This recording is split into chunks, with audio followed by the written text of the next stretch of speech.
Good afternoon, boys and girls, daddies and mommies. On today's episode of Sockie and Sally, we are going to talk about seafood, an important part of a healthy diet. Women and young children, like all you boys and girls, should include fish or shellfish in your diets due to many nutritional benefits. Fish is a great source of high-quality protein and other essential nutrients. It's low in saturated fat and contains omega-3 fatty acids, which are important for heart health and proper growth. However, nearly all fish and shellfish contain traces of mercury. For most people, the risk of mercury poisoning by eating fish and shellfish is not a health concern.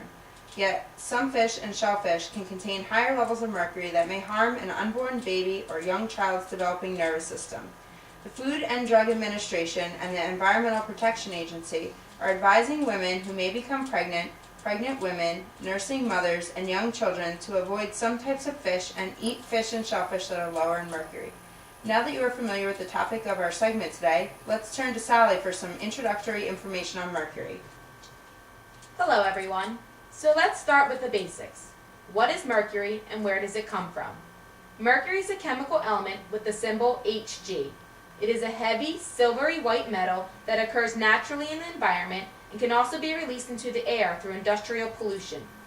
Over the years, many companies have used mercury to manufacture a range of products including thermometers, thermostats, and automotive light switches.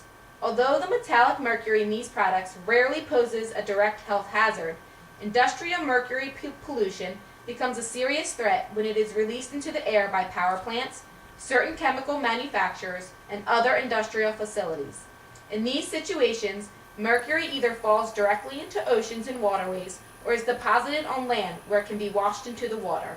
Bacteria in the water cause chemical changes that transform mercury into a highly toxic form, methylmercury. Methylmercury accumulates in fish, with larger fish generally accumulating higher levels of methylmercury. Fish absorb methylmercury as they feed in the polluted waters.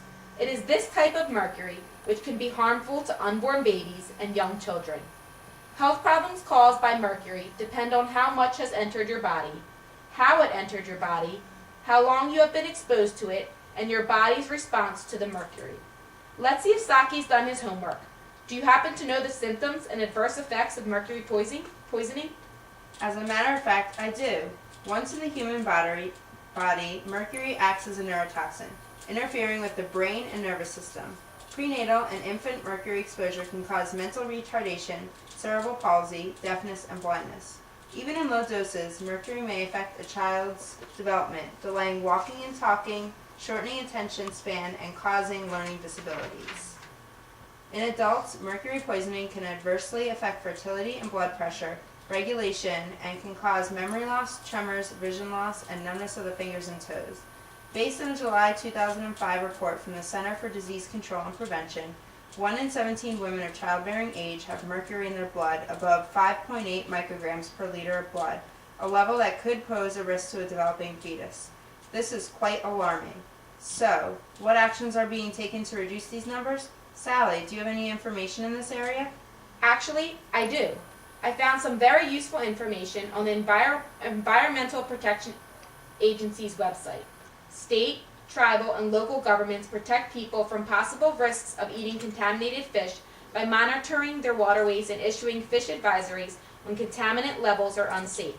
While most of the nation's waters contain fish that are safe to eat, a consumption advisory may recommend that people limit or avoid eating certain species of fish caught from certain lakes, rivers, or coastal waters. In some cases, advisories apply to specific water types, such as lakes, or they may include recommendations for specific groups, like pregnant women or children. Advisories apply to locally caught fish and sometimes apply to fish purchased in stores and restaurants. Government agencies have increased the number of notices of no restriction or safe eating guidelines to tell the public that the fish from certain areas have been tested and are safe to eat. Statewide advisories are also issued by many states. They warn the public of possible risks from eating certain species from certain types of waters. Commercial fishing bans are sometimes issued, which forbid the harvest and sale of fish, shellfish, and/or wildlife species from a designated water body or area. I've also noticed that both the FDA and EPA offer 3 main recommendations for selecting fish that are safe for consumption. First, avoid eating shark, swordfish, king mackerel, and tilefish as they contain high levels of mercury. Second, eat up to 12 ounces, that's 2 average meals a week, of a variety of fish and shellfish that are lower in mercury. 5 of the most commonly eaten fish that are low in mercury are shrimp, canned light tuna, salmon, pollock, and catfish. Albacore, or white tuna, has more mercury than canned light tuna, so consumption should be adjusted accordingly. The third recommendation is to check local advisories, as I've already mentioned. If no information is available about the mercury levels in nearby waterways, only consume up to 6 ounces of fish per week. Smaller portions are recommended for young children. Thank you so much, Sally. It's time for us to go to break for a commercial. Now, when we return, we will open up the chat lines for questions from our viewers. Stay tuned. Worried about the amount of mercury that you or your child has consumed? With our innovative, easy-to-use, home-based HMT Mercury Test Kit, you can determine this information in less than 30 minutes.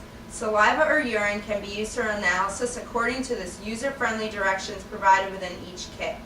$22 is a small price to pay to ensure you and your family remain within recommended exposure limits. Don't delay. Ensure your safety today.